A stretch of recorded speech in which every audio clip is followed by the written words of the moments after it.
আসসালামু আলাইকুম প্রিয় ভিউয়ার্সরা, এই দৃশ্যটা হয়েছে জুয়া 23 তারিখ দিনের 1টার সময়ের এটা ঘটনা। এটা আলমগঞ্জ নামনে আসাম, যেটা ইজতেমা হয়েছিল গ্রামারিতে, সেই গ্রামারির ইজতেমার আখেরি মোনাজাতের শেষের দৃশ্য আপনারা দেখতে পাচ্ছেন। কি মনোরম দৃশ্য, যেখানে মানুষ দোয়া করে, কেউ পূব দিকে যাচ্ছে, কেউ পশ্চিম দিকে যাচ্ছে, কেউ উত্তর দিকে, কেউ দক্ষিণ দিকে, যার যেদিকে গন্তব্যস্থান সে সেই দিকে রওনা দিয়েছে।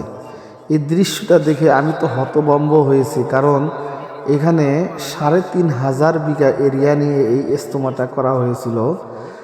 আর এখানে প্রায় ২০ থেকে ৩০ লক্ষ মানুষের সমাগম হয়েছিল।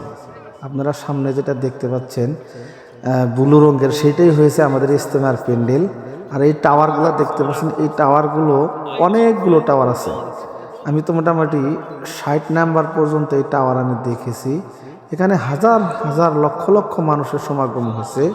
এই মানুষগুলোকে দেখে আমি একটা জিনিস অনুধাবন করছি, সেটা হলো যে সামান্য ৮টা ডিস্ট্রিক্ট মিলা এই ইজতেমা দেওয়া হয়েছে, আর এখানে প্রায় হয়তো ৩০ লক্ষ মানুষের সমাগম হয়েছে। তাতেই মানুষ একজন যদি কার হয়তো ২-৩ বন্ধু যদি ইজতেমায় গেছে, একজন যদি বন্ধু হারিয়ে গেছে, তাকে আর 2 দিনের মধ্যে খুঁজে পাওয়া খুব জুলুম হয়েছে, কারণ সেখানে কোনো ফোন লাগে না, ফোন লাগার কোনো ব্যবস্থা নাই।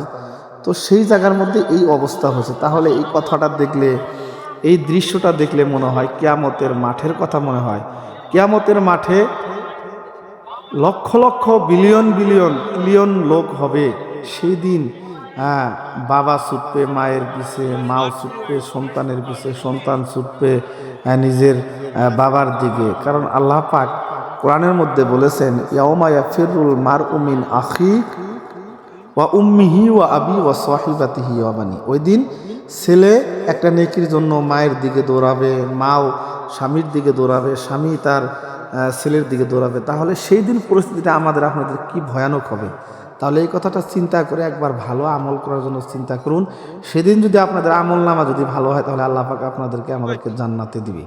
গতিকে এই ভিডিওটা যারা দেখতেছেন তাদেরকে অনুরোধ করব যে সর্বপ্রথম এই ভিডিওটা আপনারা শেয়ার করেন, আর এমন শেয়ার করেন যেন প্রত্যেকজন মুমিন এই ভিডিওটা দেখে মৃত্যুর কথা মনে হয় আর হাসরের মাঠের কথা মনে হয়। গতিকে আল্লাহর হস্তে আপনাদেরকে বলছে, এই ভিডিওটা বেশি বেশি করে শেয়ার করবেন এবং মানুষের মধ্যে ছড়িয়ে দিবেন।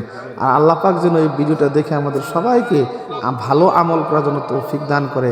কারণ দুনিয়া হয়েছে আর দুনিয়া মাজরাআতুল আখিরাত, দুনিয়া হয়েছে আখিরাতের ফসল।